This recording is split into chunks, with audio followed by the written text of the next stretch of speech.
5. All right. What's going on? This is Clowntown Podcast. This is Joe here. Episode 4. We have Devin Dobek here. What's going on, Devin? What's going on, boys? All right. Today we are going to talk about top 3 baseball moments you were live for because yesterday was opening day and there's an emptiness a little bit. So let's dive into our favorite moments to fill the void. Tiger, why don't you start? All right, I'm going to start with number 3, and then I'm going to pass it on just to see what everybody's covered so far. So what I have for number 3 is the 2011 World Series Game 6, the David Freese special, where in the bottom of the 9th, 2 outs, 2 strikes, he hits a 2 RBI double, and then later in the 11th, he hits a solo walk-off home run to force Game 7. That is my number 3. I'll pass it over to you, Devin, what your number 3 moment is. Well, I mean, when I was really little, obviously there was the 4-0 comeback. I would have to put or the 3-0 comeback against the Yankees. But it's tough to remember that at that age. So for number 3, we'll go David Ortiz home run and the Austin Jackson flip at Fenway. Grand slam, tied the game, went on to win it. And you met that ALCS. cop, right? I did. I took a picture with him. It's pretty cool. He kind of turned into a local celebrity after that. Oh, yeah. He's got his own bobblehead. They got crazy. everything. Go ahead, Higgs. I would also say that one of those games when they won that World Series in 2013. But my number 3 would probably be when the Red Sox traded for JD Martinez a couple years ago. He was just one of those guys that they just needed to get. He's hits for great average, hits like tons of home runs. It's like high 30s, 40s home runs, brings in tons of runs. He was just a guy that they needed. And he was a big guy for that win last year, 2 years ago. Yeah, you're right.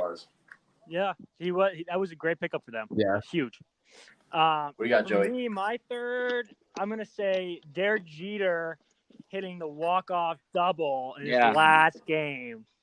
That's just obviously I'm not a Yankees fan, but I mean that was just crazy for me. I loved it. You can't hate Derek Jeter, and just to end it off like for his career like that is just crazy. It was so cool to watch. I watched it live too, so it was awesome. But that was mine for me. That was just really, really fun to watch. Yeah, that was a great one. Even from Red Sox fans, that was, there was some appreciation. And I always think it's kind of funny. You have these 2 legends of their time with Derek Jeter and David Ortiz, and Derek Jeter hit the walk-off RBI, and David Ortiz's final at bat was a walk. It was just so uneventful. I remember tuning into that one and just watching him walk to first against Cleveland in the game where they got bounced from the playoffs. Wow. Just two totally different times. All right, let's go to number 2. Tiger, you start. Sure.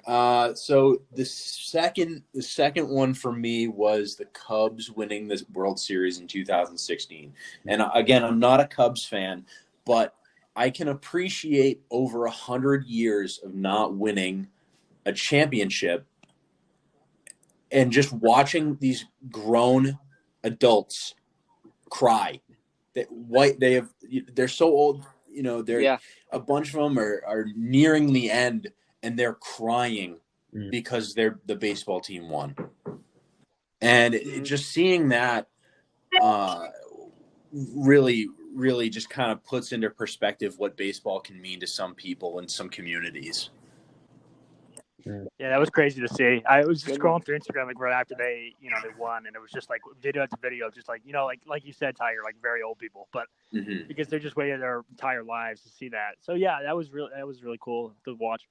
Yeah, Devin, go ahead. Well, myself, a big Jackie Bradley Jr. fan. He's one of my favorite players. So American League Championship Series last year when he hit that home run to give them the lead, and they went on to win that big. I think it was game against the Stros. I think it was game 5 or 6. I'm not sure, but they went on big win, and he was the American League Championship Series MVP. So it's pretty cool to see that because there's been a lot of hate on Jackie Bradley Jr. I'm well aware of it. But to see him have a breakthrough series and lead that team to the World Series was pretty cool. Yeah, Jackie Bradley's a guy who not a lot of people like him because of his batting average. He's a very streaky guy. He'll hit. You can't replace what he does. Yeah. In the outfield. Yeah. It's unbelievable. Yeah. Gold Glove center fielder, and you think he had that. I'm not sure if it was back in right around the 2013 World Series. He had like a 25 game streak. He was making a run at all sorts of big names from the past. Just passing them. Yeah, a few years ago, I went to a Red Sox game on my birthday versus the Yankees, and Jackie Bradley robbed a home run off Aaron Judge towards the end of the game that would have put the Yankees ahead. And that was a crazy moment. That's crazy. He is an unbelievable center fielder, but his bat is just ugh. All right, so Higgy, what's your number two? My number two, well, my number one and number two can kind of go back and forth, but I'll say the first game that Marlins played after Jose Fernandez died. That game was a big game. It was just so emotional to watch. And then D. Gordon goes up to bat, and he bats. It's either lefty or righty. What he doesn't do, he went up to bat as Jose Fernandez, just went up to bat, in the position that he was in, just take a pitch for just in remembrance of him. And then he goes on to hit a home run. And he says that it was the farthest one that he's ever hit. He doesn't hit home runs a lot. He's a small guy, very small. And he crushed a home run off that. And then when he gets to the dugout, just everyone was there and just greeting D. Gordon. They were best friends, and it was just a big moment. Yeah, dude. That was gonna be my number one. Oh, really? So I'll piggyback off that and say just the fact that as he was rounding the bases, he was just sobbing. Yeah. And it's just I bet being there would have been insane. Yeah. And it was probably pretty significant for Gordon too, because of the season before he had that 80-game suspension for PEDs. So coming back and having a big breakthrough game for your buddy like that, was probably pretty special. And like you said, not a power hitter. So pretty big deal to him. You are right. Tiger, go ahead. For number one? Number one for you. Go ahead. It's something I watch, sometimes when I'm bored, I'll do it just to get the chills back into my body. It's that 0-4 Red Sox comeback in Game 4 with the Dave Roberts steal where everybody in the stadium knows he's going. Rivera knows he's going, checks him twice, and then he goes, steals it. And I love watching him when they get that double and he's rounding third and he comes home, he slides, he pops up and kind of twists as he's celebrating. One of the best moments. And then of course the Ortiz walk off and the Joe Buck call. We'll see you later tonight. Yeah. Yeah. I saw that on Instagram, I think yesterday. Every time you watch it, it just chills. Just every time. It is amazing. Devin, go ahead. What's your number one? I got a quick just shout out because you're making me think Sox Yanks again. The A-Rod Veritek brawl, just adding to the rivalry, pretty big. But real number one, this one's also a little personal.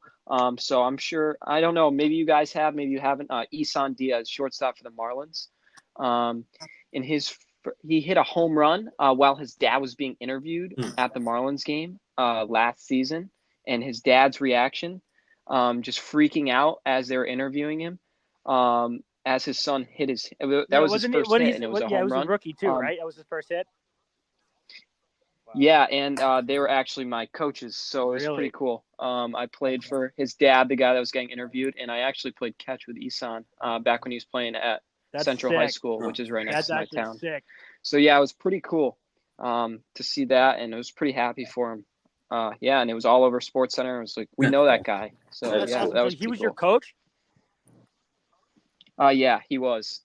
He took me to Cooperstown in 6th grade. That's really cool. Mm-hmm. That's an awesome moment. Yeah, it was an amazing experience. Higgy? All right, before I say my number one, I'll say an honorable mention for me was when A-Rod came back after his suspension and played a game against the Red Sox, and Ryan Dempster pitching. and tried to hit him 3 different times, but kept missing. And then on the fourth pitch, finally hit him, and the entire crowd just went crazy. It was just one of those moments where everyone just knew that A-Rod deserved what he was getting. Everyone knew what was happening, and everyone just was for it. That was probably the most productive thing Ryan Nemster did for the Red Sox. That is true, yeah.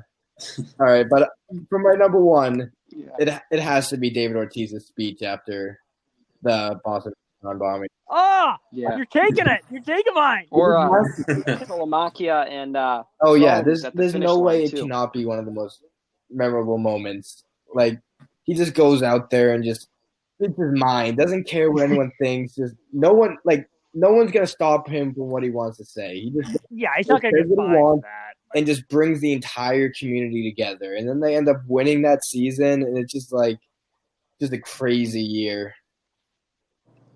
Yeah, that again, Higgy, you stole mine. So I'm gonna piggyback off it again. I was actually at the marathon that year too. I wasn't like near the finish line, I was about halfway through. But I just remember people like running and shit like that. So it was just like kind of crazy, like, to watch his speech. Because he was just really cool for me personally. Just for him to just say like, "This is like, let's fucking go." Yeah, that's just iconic bit of, "This is our fucking city." Yeah, it's man. That was an awesome speech. Yeah. A lot of good moments we just talked about. Let's jump into the Mookie Betts trade, because we haven't talked about that yet. We haven't talked about a lot of NFL, free agency and stuff like that. So I want to jump into this trade. Devin, I want to start with you here. What are your thoughts on it? So I'm pretty torn, because when I first heard about it, I was kind of just looking at the surface. Because you think, I remember sitting in English class and they avoided arbitration with Mookie. I was like, all right, we're going to have him another 2 years. Like, this is going to be great. And then all of a sudden he's traded to LA. And so you're thinking, you're like angry with John Henry. You're like, why is he being so cheap and stuff? There's no, quote, salary cap, end quote, in baseball. But, yeah, exactly. But it's kind of like a laissez-faire type thing, if you will, for loss of better words, because you just pay extra to pay the guys. So it's kind of like paying double. You also lose stuff. You can't sign players that are coming over from different countries. It's just a lot of stuff that you lose when going over that salary cap. Exactly, but here's my frustration with the whole thing, is the Red Sox are probably the worst money decision makers of all time. And I'll give you a few examples. You think Carl Crawford, Adrian Gonzalez was you paid Hanley Ramirez, Pablo Sandoval, we just finished paying him. Rusney Castillo, bet you've never heard of him. He's in the Red Sox Double-A system. And then we don't pay guys like John Lester. He had to walk. Now we're not paying Mookie Betts. And we didn't get much in the trade for him. I feel like we did get a good amount. Jeter Downs is a great player. Hits for good average, great player. Connor Wong, also a great player. All these guys can play multiple positions for the team that they need, because they're not really that set on second base, not really that set on the outfield. They just need It just frustrates me, because we just pay like David Price, Nathan Eovaldi, we're paying like $17 million a year. We're paying Chris Sale, and he's like he's coming down the hill. He's still he's a great pitcher. Don't get me wrong, but he's primed. He's peaked, if you will. So it just frustrates me that the Red Sox don't invest in guys like Mookie Betts, AL MVPs. Yeah, but it's also that. Yeah, and obviously you can't predict some of them, but. What are you saying? Sorry about that. I was just saying that they were going to have to pay Betts. He was going to be a top 5 money getter in the league when he becomes a free agent. They were going to have to pay him like Mike Trout. His contract is crazy. And Bryce Harper just got a crazy contract. Yeah, that's ridiculous. And 250 hitter. Betts is a much better player than $300 million. And for any team, they would have definitely signed him for more money, because he would have asked for more money. Because when you see Bryce Harper making this amount of money and Betts is hitting better, stays healthier, more consistent, he's going to want a lot more, and they're going to give him a lot more. So it was just hard for the Red Sox to give up that much money for a guy that. Yeah. Tiger, what are your thoughts on the trade? So one of the more recent things that I've kind of just learned about, and I don't have all of the facts about it, but I saw that this MLB season, whether it be played or not, is going to count toward contracts. Yeah. Where that could mean that the Mookie Betts contract expires at the end of this year as it would have with the Red Sox. So there is a possibility that the Red Sox dished him to the Dodgers and he'll never play an inning with the Dodgers because at the end he would become a free agent. So this could actually benefit the Red Sox in some way as they get 3 prospects and then the Dodgers don't get Mookie Betts.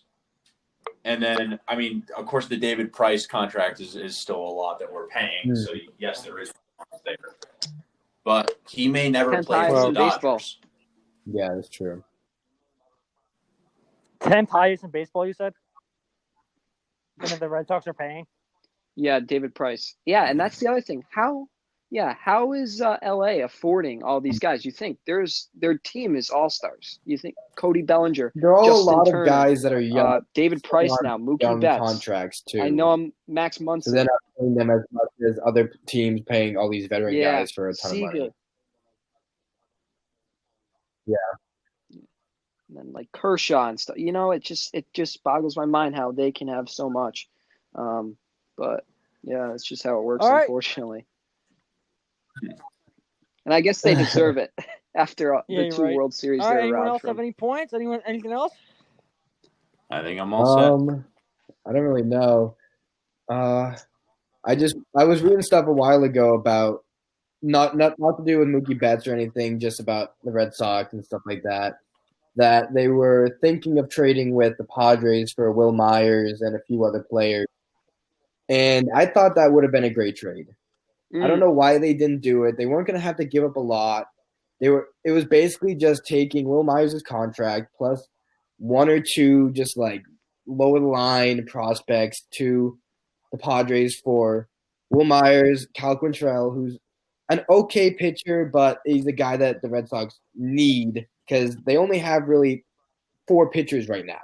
And Martin Perez is okay at best. I feel like Cal Quantrill would have been really good for them, and they could have had Wil Myers play first base, switch off with Mitch Moreland, who is getting pretty old and is okay at first base defensively, but kind of a little bit better offensively than he is defensively. But I feel like Wil Myers was going to be a better acquisition at offensively and defensively for the Red Sox because they could have had him at first and outfield. Devin, what do you think about that? Yeah. You know, I really like Wil Myers too. He's a solid player, and I think you make a great point. It stinks because, you know, they got this Verdugo guy, and he's a backup on paper. I mean, still an above 300 hitter in the games he did play, but still, you know, it's tough to compare him when you're losing an MVP caliber player. So it's tough, but yeah, Wil Myers. That was what I was hoping for as a trade with the Padres. Yeah, but Mookie in San Diego, that would be kind of weird, that'd be interesting to see. Tiger, any thoughts on that? Not that much. I mean, no, go baseball. Some of these names I do not know. I'm not as knowledgeable as baseball as I am football. But I know Higgy is. That's why the combination of you two, you know, is good at the show. But yeah, I'm sorry, I cut it. There's probably a little jet lag or something because I'm cutting some of you off. So I apologize. All right, for that. We all set? Anyone else want to talk? No, I don't think so. All right, Devin, thank you for coming on the show today. It was great to have you. Great to have you. I hope to have you again. Appreciate it, boys. Thank you. And tune in tomorrow. We'll have episode 5. Definitely. All right. Thanks, guys. See ya.